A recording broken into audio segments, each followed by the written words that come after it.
Actress बनने का सपना लेकर निकली खुशी जब सोशल मीडिया पर छा जाती है तो उसकी जिंदगी पूरी तरीके से बदल जाती है। लेकिन किस्मत उसके साथ ऐसा खेल खेलती है कि एक दिन वो गलत वक्त पर गलत जगह पर पहुंच जाती है, क्योंकि उस जगह पर पहले से एक बंदे का मर्डर हो चुका था। अब उस लड़के को किसने और क्यों मारा, इसके बारे में किसी को कुछ नहीं पता था। लेकिन उस गलत जगह पर मौजूद होने की वजह से पुलिस खुशी से भी पूछताछ करने लगती है। अब वो पुलिस के सस्पेक्ट लिस्ट में भी आ चुकी थी। Police, news channel, social media वाले सबकी नजरें खुशी पर ही थी। तो दोस्तों, उस आदमी का मर्डर कैसे हुआ? क्या खुशी खुद को बेगुनाह साबित करके इस केस से बाहर निकल पाएगी? यही देखेंगे हम आज की मिस्ट्री थ्रिलर कहानी में, जिसका नाम है लाइक एंड सब्सक्राइब। दोस्तों, इस मूवी का क्लाइमैक्स देखकर आपके होश उड़ने वाले हैं, इसलिए कुर्सी की पेटियां बांध लीजिए और देखते रहिए आज की कहानी। कहानी की शुरुआत होती है खुशी नाम की एक लड़की से, जो कि एक व्लॉगर होती है। और ऑडियंस की कमेंट की वजह से वो उन लोगों को अपने डेली रूटीन का वीडियो बनाकर दिखाने लगती है। वो अपने ऑडियंस को बताती है कि सबसे पहले वो उठकर खिड़की से आने वाली सनलाइट और फ्रेश एयर का मजा लेती है। उसके बाद वो नहा धोकर नाश्ता वगैरह करके अपने दिन की शुरुआत करती है। फिर वो घर से निकलकर घूमने फिरने के लिए जाती है। वहां से अच्छे अच्छे वीडियो बनाती है, फोटोज वगैरह क्लिक करती है और किसी एकेडमी में जाकर एक्टिंग और डांस की प्रैक्टिस भी करती है। फिर शाम को वो पहुंचती है अपने पार्ट टाइम जॉब पर। वो एक स्ट्रगलर एक्टर होने की वजह से उसे फ्लेक्सिबल जॉब की जरूरत थी, इसीलिए वो व्लॉगिंग के साथ एक लॉजिस्टिक कंपनी में पार्ट टाइम जॉब करती है। और वहां पर जॉब करने के बाद फाइनली वो अपने घर पर लौटती है। अब यहाँ पर वो अपने ऑडियंस को बताती है कि मैंने एक वेब सीरीज के लिए ऑडिशन दिया है, लेकिन अभी तक उन लोगों का कोई भी कॉल नहीं आया। अब नए एक्टर की लाइफ ऐसे ही स्ट्रगल भरी होती है। अब तभी हम वहां पर खुशी की रूममेट श्रुति को देखते हैं। खुशी श्रुति के पास जाती है और यहाँ पर श्रुति अपने कुछ डॉक्यूमेंट का काम कर रही थी। उसके पास जाकर खुशी श्रुति को अपने ऑडियंस को हाई कहने के लिए कहती है और श्रुति से थोड़ा बहुत बात करने के बाद फाइनली वो आज के ब्लॉग को एंड कर देती है। और लास्ट में अपने ऑडियंस को बताती है कि इस तरह से गुजरता है मेरा एक दिन। और फिर उसके बाद वो वीडियो को कट करके उसे एडिट करके अपलोड कर देती है। अब थोड़ी देर के बाद वो अपनी दोस्त श्रुति के पास जाती है और श्रुति को देखकर ऐसा लग रहा था कि वो बहुत ज्यादा परेशान है। पूछने पर वो बताती है कि मैं इन डॉक्यूमेंट्स को इकट्ठा करके उन्हें समझने की कोशिश कर रही हूँ। दरअसल दोस्तों, वह इंश्योरेंस के पेपर्स होते हैं। अब श्रुति को परेशान देखकर खुशी उसे कहती है कि चलो हम थोड़ा फ्रेश होने के लिए बाहर टहल कर आते हैं और आते हुए आइसक्रीम भी खाकर आएंगे। और वो यहाँ पर श्रुति को अच्छा लगने के लिए उसे आइसक्रीम खिलाने के लिए लेकर आती है। अब ये दोनों एक जगह पर बैठी थी तो उनकी बातों से हमें पता चलता है कि दरअसल कुछ दिन पहले श्रुति के पिताजी गुजर गए, इसलिए वो बहुत ज्यादा परेशान और दुखी थी। उसकी माँ और छोटा भाई, उन दोनों की जिम्मेदारी अब श्रुति के ऊपर आ चुकी थी। और कुछ देर पहले श्रुति अपने पिताजी के इंश्योरेंस की पॉलिसी के पेपर से चेक कर रही थी, ताकि उस पॉलिसी से उन्हें इंश्योरेंस के पैसे मिल सके। और अगर वो पैसे उन्हें मिल गए तो उनकी फैमिली को थोड़ा सा फाइनेंशियल सपोर्ट मिलेगा। इसलिए वो उन पेपर्स में से रूल्स और रेगुलेशन को पढ़ रही होती है। लेकिन वो इंश्योरेंस पॉलिसी वाले बहुत ज्यादा नखरे कर रहे थे। ये नहीं, वो डॉक्यूमेंट लेकर आओ, इसी तरह से उसे दौड़ा रहे थे। तो अब यहाँ पर खुशी अपनी फ्रेंड को हौसला देती है। कहती है कि अब तुम्हें स्ट्रांग बनकर ही सब कुछ हैंडल करना होगा। तुम टेंशन मत लो, मैं तुम्हारे साथ हूँ, सब कुछ ठीक हो जाएगा। अब दोस्तों, खुशी भी अपने परिवार से दूर यहाँ मुंबई में एक्टर बनने के लिए आई होती है। और उसका भी यहाँ पर बहुत ज्यादा स्ट्रगल ही चल रहा था। उससे भी अपने परिवार की याद आती है और वो भी थोड़ी इमोशनल हो जाती है। अब उसकी दोस्त श्रुति भी इसी फिल्म लाइन में एक लेखक का काम करती है, इसलिए उसे भी इस फिल्म लाइन के स्ट्रगल के बारे में सब कुछ पता था। तो वो भी खुशी के साथ अच्छी बातें करते हुए उसे भी हिम्मत देती है। और इस तरह से हमें यहाँ पर पता चलता है कि ये दोनों एक दूसरे की पक्की दोस्त है। अब उसके अगले सीन में हम एक लड़के को देखते हैं, जो कि एक चाय की टपरी पर आकर सिगरेट पीते हुए उसे रवि एजेंसी के बारे में पूछने लगता है, यानी कि जहाँ पर जॉब मिलती है। अब वो दुकान वाला बंदा थोड़ा सोचता है और तभी उसे याद आता है, तो वो बताता है कि यहाँ से सामने वाली गली में उनका ऑफिस है, आपको मिल जाएगा। फिर वो लड़का वहां पर पहुंचता है और वहां पर काम कर रहे रवि नाम के एक आदमी से कहता है कि सर, मेरा नाम रोहित चौहान है, मैं मुंबई में नया आया हूँ और I am looking for a job. तो अब रवि उसे उसके एक्सपीरियंस और क्वालिफिकेशन के बारे में पूछता है। रोहित कहता है कि सर, मैंने ग्रेजुएशन किया है और मुझे जॉब की बहुत ज्यादा जरूरत है। फिर रवि उसे उसका सीवी मांगता है, जिस पर रोहित कहता है कि सर, मैं सीवी तो लेकर नहीं आया, वो अभी प्रोसेस में है।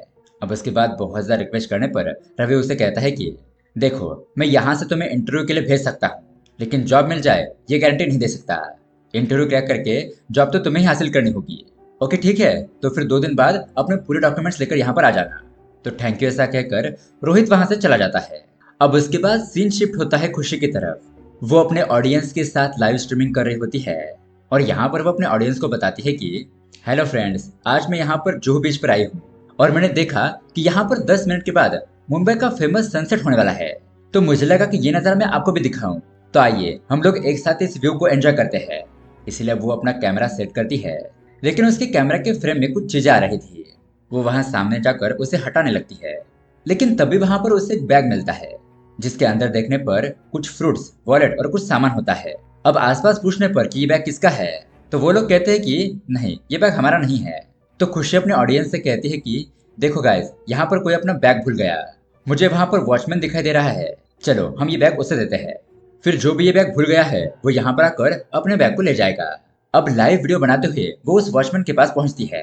वो उसे बताती है कि यहाँ पर कोई अपना बैग भूल गया है, प्लीज आप इसे रखिए और जो कोई ये बैग लेने के लिए आएगा उसे दे दीजिए। लेकिन वो वॉचमैन कहता है कि मैडम आप खुद ही उसे लौटा दीजिए ना। खुशी कहती है कि अरे मुझे क्या पता ये किसका बैग है, आप इसे यहाँ पर संभाल कर रखिए, कोई भी अपने सामान के लिए पूछने के लिए आएगा तो उसे दे दीजिएगा। वॉचमैन कहता है कि अरे मैडम, अभी मेरी ड्यूटी यहाँ पर खत्म हो जाएगी और दूसरा आदमी आएगा तो सब कुछ गड़बड़ हो जाएगी, उसे कुछ पता नहीं होगा और ये भी नहीं कह सकते कि वो ध्यान से इस सामान को रखेगा, इसलिए मैं कुछ कह नहीं सकता कि ये सामान उस व्यक्ति तक पहुंच जाएगा। अब उस वॉचमैन की ऐसी बातें देखकर खुशी तय करती है कि वो खुद ही ये पार्सल जिसका है उसे ढूंढकर उसे वापस कर देगी। फिर वो उस बैग के अंदर देखने लगती है तो उसे उस बैग के अंदर एक वॉलेट और कुछ चीजें मिलती है, लेकिन बैग के अंदर इंसान का आइडेंटिफिकेशन करने के लिए कोई भी चीज नहीं थी। वॉलेट में भी पैसे के अलावा कुछ नहीं था। लेकिन तभी उसे बैग के अंदर ढूंढने पर एक बिल्डिंग की मेंटेनेंस की रिसिप्ट मिलती है। उसके अंदर नेहरू नगर का कुछ एड्रेस लिखा हुआ था। तो फिर क्या था, खुशी तुरंत ही उस जगह पर पहुंच जाती है। अब वो वहां की एक दुकान पर जाकर उस रिसिप्ट पर लिखा हुआ रोहित चौहान का नाम लेकर उसके बारे में पूछताछ करती है। अब दोस्तों ये वही रोहित चौहान होता है जिसे हाल ही में हमने जॉब ढूंढते हुए देखा था। अब वो दुकान वाला बंदा कहता है कि हाँ मैडम, ये रोहित सर ना इसी बिल्डिंग में रहते हैं, आप ये बैग यहाँ पर रख दीजिए, वो आने के बाद मैं उन्हें दे दूंगा। लेकिन खुशी कहती है कि नहीं नहीं, मैं लाइव स्ट्रीम कर रही हूँ ना, तो मैं खुद ही उन्हें बैग देना चाहती हूँ। तो अब ठीक है, ऐसा कहकर वो आदमी अपनी बेटी से कहता है कि बेटा जरा इस दीदी के साथ बिल्डिंग में जाकर रोहित दादा का रूम दिखा दो। तो वो छोटी लड़की उस खुशी के साथ लाइव शूट करते हुए उस रूम तक पहुंच जाती है। अब उस फ्लैट की बेल बजाने पर कोई भी रिस्पॉन्स नहीं आता। खुशी उस लड़की से कहती है कि बेटा तुम इस मोबाइल को पकड़ो और यहाँ पर जो भी हो रहा है उसे शूट करो, मैं देखती हूँ अंदर कौन है। इस तरह से खुशी आवाज लगाने लगती है। फिर वो दरवाजा खटखटाती है और तभी दरवाजा खुल जाता है, यानी कि वो दरवाजा लॉक नहीं था। अब दरवाजा खुलने पर वो दोनों अंदर जाती है, लेकिन तभी अचानक खुशी का पैर किसी चीज से टकराने की वजह से वो नीचे गिर जाती है। लेकिन दोस्तों अब वहां का नजारा देखकर खुशी के तो होश ही उड़ जाते हैं, क्योंकि वहां पर उस लड़के रोहित चौहान का मर्डर हो चुका था। उसकी वहां पर लाश पड़ी थी और अब यहाँ से हमें उस लड़के का फ्लैशबैक दिखाया जाता है। सीन चला जाता है गांव में, जहां पर हम उस लड़के रोहित को डांस करते हुए देखते हैं। यहाँ पर कुछ पार्टी चल रही थी और सभी लड़के शराब पीकर मौज मस्ती कर रहे होते हैं। अब डांस वगैरह खत्म होने के बाद गांव के कुछ लोग एक साथ शराब पीने के लिए बैठते हैं, लेकिन तभी उनमें से एक बंदा शराब पीने से मना करने लगता है। कहता है कि मुझे डॉक्टर ने शराब पीने से मना किया है, वरना मेरा लिवर खराब हो जाएगा और इससे मेरी जान भी जा सकती है, इसलिए बाकी के लोग शराब पीने लगते हैं। लेकिन फिर वो थोड़ा सा फोर्स करके उस आदमी को शराब पिला ही देते हैं। अब तभी वहां पर थोड़ी दूरी से गांव का सरपंच ये सब कुछ देख रहा था। सरपंच जी का नाम होता है दादा साहब थोरवे। अब सरपंच ये सब कुछ देखकर रोहित को तुरंत ही अपने पास बुलाता है। वह उसे डांटते हुए कहता है कि तुम बेवजह उस आदमी को शराब क्यों पिला रहे हो, अगर वो आदमी मर गया तो उसके परिवार का क्या होगा। अब तभी वहां पर थोड़ी दूरी पर उस शराब ना पीने वाले की पत्नी और बेटी खड़ी थी। रोहित चुपके से उनके पास जाता है और उन्हें एक शराब की बोतल दे देता है और फिर से वापस सरपंच जी के पास आ जाता है। अब सरपंच जी उससे पूछते हैं कि ये तुम्हारा क्या चल रहा है। रोहित बताता है कि अन्ना, वो उस आदमी प्रकाश की पत्नी है। दरअसल उसके इलाज में बहुत सारे पैसे खर्च हो गए और अब उनके ऊपर बहुत बड़ा कर्जा भी चढ़ चुका है। फिलहाल वो डॉक्टर का खर्चा नहीं उठा सकती, इसीलिए वो उसका पति प्रकाश शराब पीने की वजह से मर जाए तो उन्हें उसके मेडिकल इंश्योरेंस के सारे पैसे मिल जाएंगे और उन लाखों पैसों से उसकी पत्नी और उसके बच्चे को फायदा होगा। और दरअसल दोस्तों उन पैसों में रोहित का भी कमीशन होता है, इसलिए वो इन सब में शामिल था। अब सरपंच गुस्से से उसे कहता है कि अगर डॉक्टर ने उसे शराब पीने से मना किया है तो क्या तुम लोग उसे जबरदस्ती शराब पिलाकर मार डालोगे, और इन सब में तुम भी शामिल हो, इसका मतलब तुम्हें भी अच्छे खासे पैसे मिलने वाले हैं। रोहित कहता है कि अन्ना ऐसी कोई बात नहीं है, वो मैं तो बस उनकी मदद कर रहा हूँ।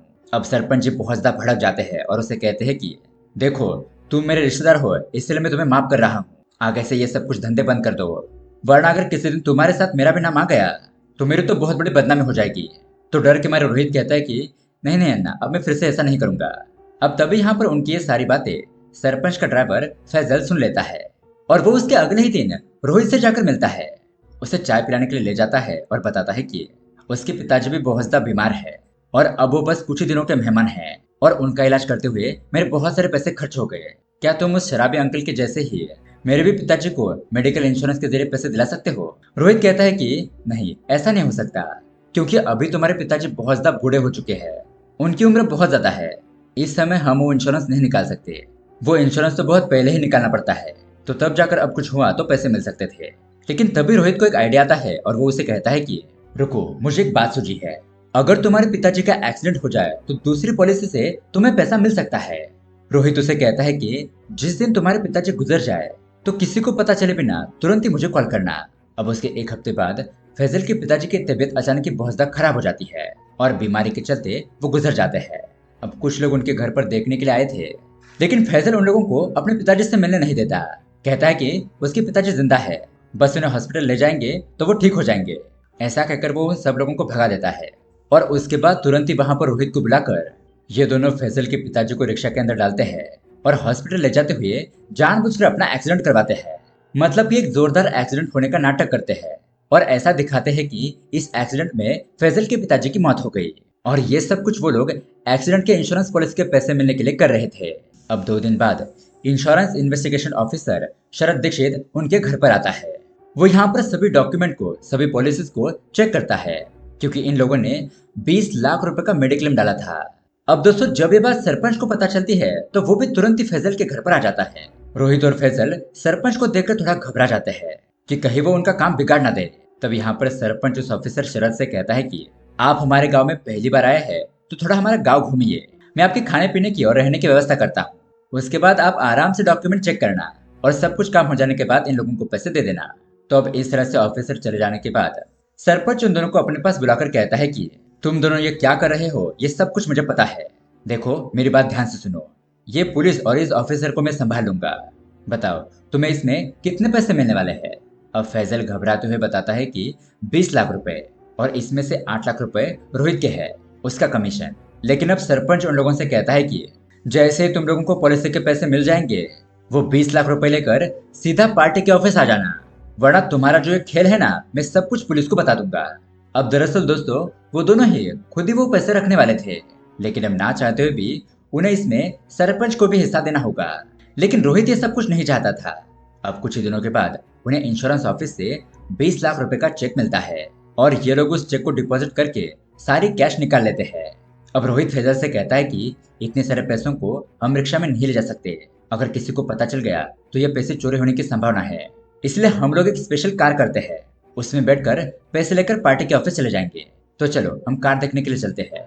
तो फिर ये लोग जब उस जगह पर पहुंचते हैं तो रोहित चालाकी से उस पैसे वाली बैग को बदल देता है और फैजल को थोड़ी देर वहां पर रुकने के लिए कहकर कि मैं बाथरूम होकर आता हूँ। रोहित वहां से वो बैग लेकर चला जाता है और वो वापस ही नहीं लौटता। अब थोड़ी देर के बाद फैजल उसका इंतजार करने के बाद उसे इधर उधर ढूंढने लगता है, लेकिन रोहित उसे कहीं पर भी नहीं मिलता। अब उसके पास जो बैग था वो उसे खोलकर देखता है तो उसके अंदर पत्थर होते हैं, यानी कि उसे भी समझ में आ जाता है कि सारे पैसे रोहित लेकर भाग गया।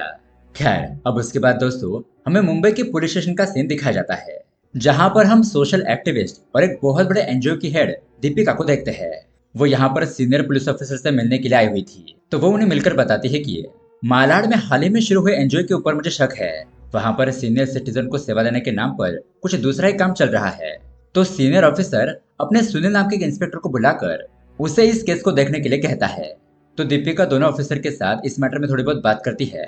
तो इंस्पेक्टर सुनील उसे कहता है कि हमने उन जगह को अच्छी तरीके से चेक किया है, उन लोगों ने हमसे एनओसी लेकर सब कुछ डॉक्यूमेंट पास किए हैं, और वो जो डॉक्यूमेंट है उसकी एक कॉपी मैं आपको देता हूँ, आप थोड़ी देर रुकिए, उन पॉलिसीज को दोबारा चेक कीजिए, अगर उसमें आपको कुछ गलत दिखाई देता है तो आप हमें बता सकती है। तो ठीक ऐसा कहकर दीपिका वहां पर इंतजार करने लगती है। लेकिन दोस्तों तभी हम वहां पर खुशी को भी देखते हैं, क्योंकि उस फ्लैट पर जो मर्डर हुआ था उसकी वजह से पुलिस खुशी को थाने लेकर आ गई थी और अब पुलिस को उसके ऊपर भी शक था। अब इस घटना के बारे में सब लोगों को पता चलने पर मीडिया वाले भी वहां पर आ जाते हैं, पुलिस स्टेशन के बाहर हंगामा खड़ा करने लगते हैं। और अब ये सब कुछ देखकर खुशी बहुत ज्यादा घबरा गई थी। एक लेडी कांस्टेबल खुशी के ऊपर चिल्लाते हुए उसे अपने डिटेल्स यहाँ पर लिखने के लिए कहती है। घबराते हुए अपनी डिटेल्स फिल करने के बाद वो एक जगह पर बैठ जाती है। अब ये सब कुछ दीपिका देख रही थी। थोड़ी देर के बाद दीपिका को अपने डॉक्यूमेंट की फाइल मिलती है और वो खुशी को पुलिस स्टेशन से जाता हुआ देखकर दीपिका उसे कहती है कि अरे तुम यहाँ से मत जाओ, वहां पर मीडिया होगी। वो उसे पीछे का रास्ता दिखाते हुए वहां से जाने के लिए कहती है। अब यहाँ पर खुशी अपनी फ्रेंड श्रुति को कॉल करके यहाँ पर बुलाती है। अब श्रुति ने तो टीवी पर ये न्यूज पहले से ही देख ली थी, तो वो भी अपने एक दोस्त के साथ पुलिस स्टेशन पहुंच गई थी। अब ये लोग खुशी से मिलते हैं, लेकिन ये लोग बाइक लेकर आ गए थे, और अगर इन लोगों को बाइक से जाते हुए खुशी को लोगों ने देख लिया तो ब्रेकिंग न्यूज के चक्कर में लोग उसके पीछे पड़ जाएंगे, तो उनका ऐसे खुले में जाना रिस्की था। तो दीपिका खुशी से कहती है कि रुको, मैं तुम्हें अपनी कार में छोड़ देती हूँ। इस तरह से वो उसे कार में बिठाकर उसके घर पर पहुंचा देती है। लेकिन वहां पर भी बहुत बड़ा हंगामा हो जाता है। उन लोगों को पता चलता है कि उनका लैंडलॉर्ड अब उन्हें यहाँ पर रहने नहीं दे रहा। उस मर्डर की खबर की वजह से उन लोगों को रूम खाली करना पड़ता है। तब खुशी यहाँ पर अपनी प्राची नाम की फ्रेंड को कॉल करती है और उससे मदद मांगती है। अब यहाँ दीपिका खुशी से कहती है कि सब कुछ ठीक है ना, अगर तुम्हें किसी भी तरह की मदद की जरूरत है तो मुझे कॉल कर लेना। ऐसा कहकर वो अपना नंबर देकर वहां से चली जाती है। और दरअसल दोस्तों, खुशी ने उसे बताया नहीं था कि अभी तक उसे रहने के लिए जगह नहीं मिली थी, क्योंकि खुशी की दोस्त प्राची के घर पर कुछ फंक्शन होने की वजह से उसने वहां पर आने से मना किया था। लेकिन ये बात खुशी दीपिका को बता नहीं पाती, क्योंकि वो उसे और ज्यादा परेशान नहीं करना चाहती थी। अब उसके अगले दिन हम दीपिका को टीवी न्यूज चैनल पर इंटरव्यू देता हुआ देखते हैं। जंगल में रहने वाले आदिवासियों के टॉपिक के ऊपर यहाँ पर बातचीत हो रही थी, और उसके साथ पैनल पर कुछ और भी लोग मौजूद थे। अब इंटरव्यू खत्म होने के बाद वो उस चैनल में काम करने वाली अपने एक दोस्त से जाकर मिलती है। तो वहां पर उसकी दोस्त रिया एक न्यूज को एडिट कर रही थी। और दोस्तों, वो न्यूज खुशी के बारे में ही होती है, क्योंकि कल से वो मर्डर वाली न्यूज बहुत ज्यादा ट्रेंडिंग बन चुकी थी, और खुशी के रिलेटेड ही एक न्यूज बनाकर उसे चैनल को देना था। तो इसलिए रिया खुशी के यूट्यूब चैनल को देख रही होती है कि उसके पुराने वीडियोस में कुछ कंट्रोवर्शियल मिलता है या नहीं। इतने में भी अब वहां पर खुशी अपने चैनल पर लाइव आ जाती है, और वो अपने ऑडियंस को बताने लगती है कि मेरे साथ जो कुछ भी हो रहा है इन सब से मैं बहुत ज्यादा घबरा गई हूँ। हम जहाँ पर रहते थे उस मकान मालिक ने भी हमें घर से निकाल दिया। जो दोस्त मदद करने वाले थे वो भी कॉल नहीं उठा रहे हैं। फिलहाल मैं और मेरी फ्रेंड श्रुति एक लॉज में रह रहे हैं। ये लॉज वाले भी हमें रुकने की परमिशन नहीं दे रहे थे, लेकिन हमने उनसे बहुत ज्यादा रिक्वेस्ट की, तब कहीं जाकर उन्होंने एक दिन के रहने के लिए परमिशन दी है। अब आगे मैं क्या करूंगी ये मुझे कुछ नहीं पता, बस जल्दी से केस सॉल्व हो जाए। बस आप लोग मुझे ऐसे ही सपोर्ट करते रहना। ऐसा कहकर वो अपनी लाइव स्ट्रीम को बंद कर देती है। अब ये देखने पर दीपिका तुरंत ही खुशी को कॉल करती है। वो उसे कहती है कि अगर तुम लोगों को रहने के लिए जगह नहीं मिली थी तो तुमने मुझे कॉल क्यों नहीं किया।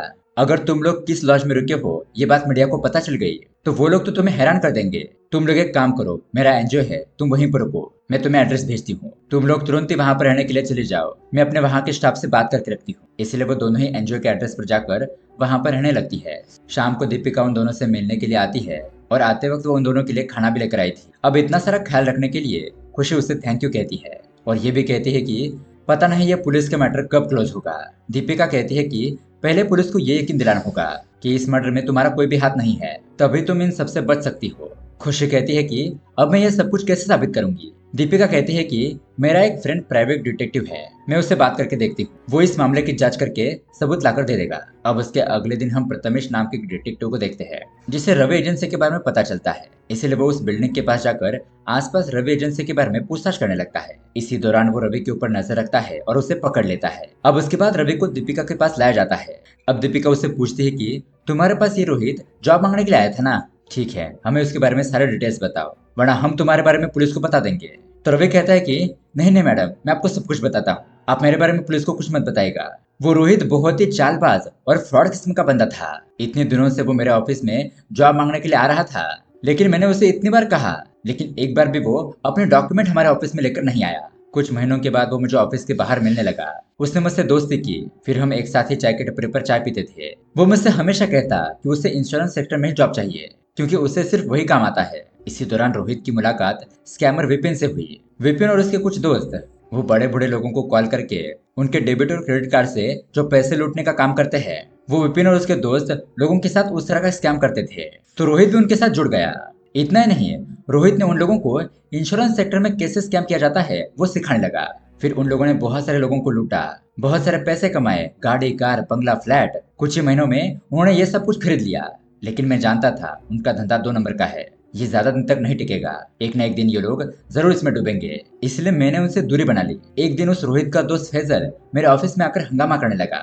डेस्परेट होकर रोहित के बारे में पूछने लगा। तब मुझे रोहित के बारे में एक शॉकिंग बात पता चली कि वो उस लड़के फैजल को धोखा देकर उससे 20 लाख रुपए के बैग चुरा कर यहाँ मुंबई में भागकर आकर रह रहा है। उसके बाद मैंने फैजल को बताया कि वो रोहित यहाँ पर जॉब ढूंढने के लिए आया था, लेकिन अब वो कहाँ पर है ये मुझे नहीं पता। अब रवि यहाँ पर दीपिका से कहता है कि मेरे ऑफिस की सीसीटीवी फुटेज से आपको फैजल का चेहरा पता चल जाएगा। तो उसके थोड़ी देर बाद में दीपिका और वो दोनों लड़कियां सीसीटीवी फुटेज को देखते हैं।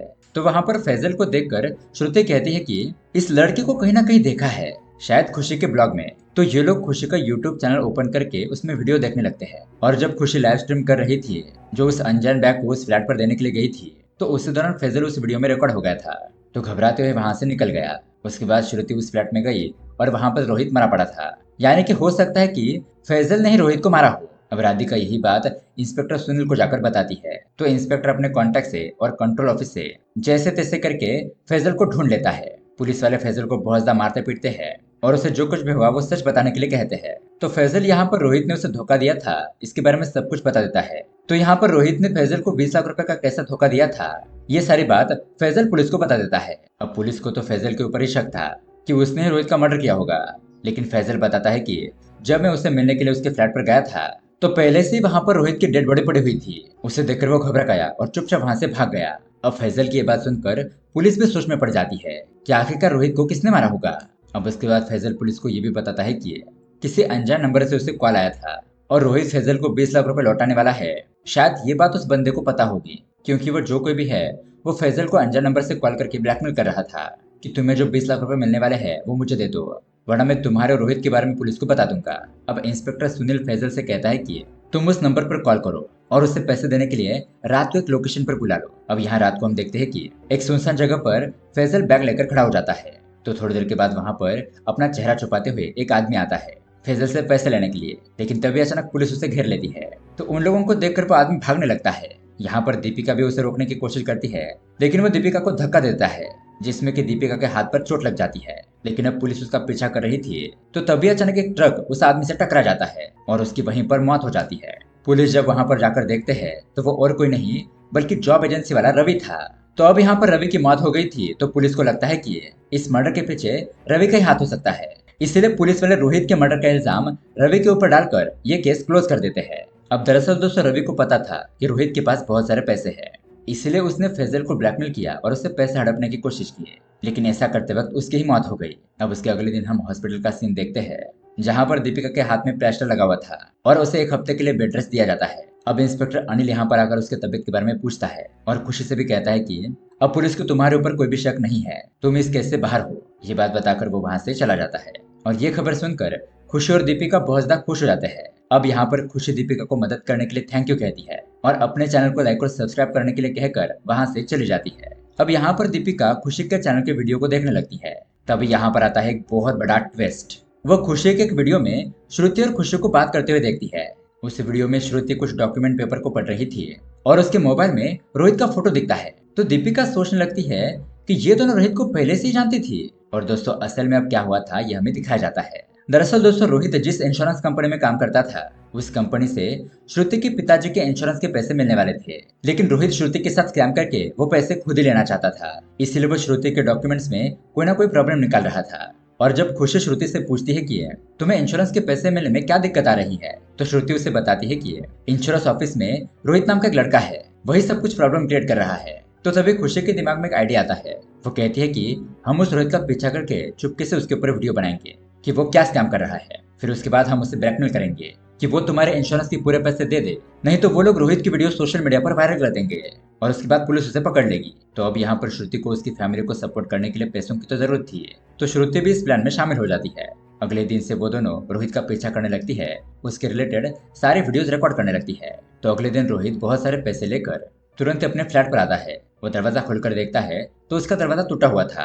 अब वो पैसे रूम में रखकर दरवाजे के बारे में वॉचमैन को बताने के लिए जाता है और तब तक यहाँ पर श्रुति और खुशी उसका पीछा करते हुए उस बिल्डिंग में पहुंच गई थी। खुशी रोहित के घर के अंदर जाकर उसके खिलाफ सबूत ढूंढने लगती है, लेकिन इतने में वहां पर रोहित पहुंच जाता है। अब अपने रूम में अचानक खुशी को देखकर उसे उसके ऊपर शक होता है। खुशी वहां से भागने की कोशिश करती है लेकिन वो उसे रोकता है। इतने में भी श्रुति भी वहां पर आ जाती है और इन तीनों में बहुत ही जबरदस्त फाइटिंग होने लगती है। अब इसी हाथापाई में श्रुति के हाथ में कुछ चीज मिलती है जिससे कि वो रोहित के सर पर वार कर देती है और उसी घाव की वजह से रोहित की वहीं पर मौत हो जाती है। अब दोस्तों उस रोहित को मरा हुआ देखकर ये दोनों लड़कियां बहुत ज्यादा घबरा जाती है और वो पैसे की बैग और अपना सामान लेकर तुरंत ही वहां से भाग जाती है। और दोस्तों यहाँ पर एक और बात, इन लड़कियों का नसीब इतना अच्छा था कि उस दिन उस बिल्डिंग में लिफ्ट और सीसीटीवी कैमरास का काम चल रहा था, रिपेयरिंग का काम चल रहा था। इसकी वजह से उन दोनों का फुटेज वहां पर रिकॉर्ड नहीं हो पाता, इसलिए उन दोनों लड़कियों के बारे में किसी को कुछ नहीं पता चलता।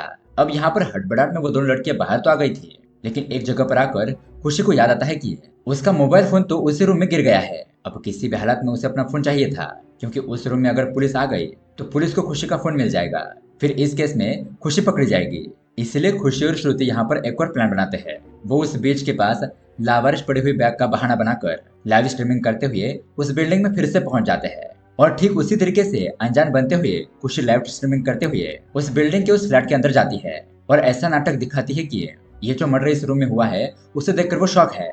और तभी वो चुपके से अपना फोन अपने पास रख लेती है और उसके बाद वहां पर पुलिस को बुलाया जाता है। और फिर क्या हुआ था ये तो आपको पता ही है। अब दोस्तों यहाँ पर दीपिका को समझ में आता है कि इन दोनों लड़कियों ने दीपिका के पावर का फायदा उठाया था, क्योंकि श्रुति और खुशी को पता था कि दीपिका की पुलिस से अच्छी जान पहचान है, अगर वो उन दोनों की मदद करेगी तो उनका केस जल्दी सॉल्व होगा। लेकिन अब दोस्तों देखा जाए तो इन दोनों लड़कियों ने कोई गलत काम तो नहीं किया था। श्रुति को अपने खुद के पिताजी के इंश्योरेंस के पैसे चाहिए थे और वो रोहित तो सब लोगों से पैसे लूटकर उनके पैसों से एंजॉय कर रहा था, तो किसी न किसी दिन उसका अंत ऐसा भयानक होना ही था।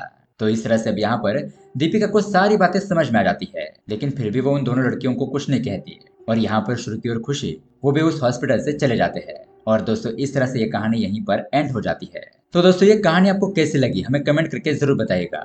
साथ ही ऐसे ही अमेजिंग मूवी देखने के लिए हमारे चैनल को सब्सक्राइब जरूर कीजिए। मिलते हैं अगली वीडियो में। Thanks for watching.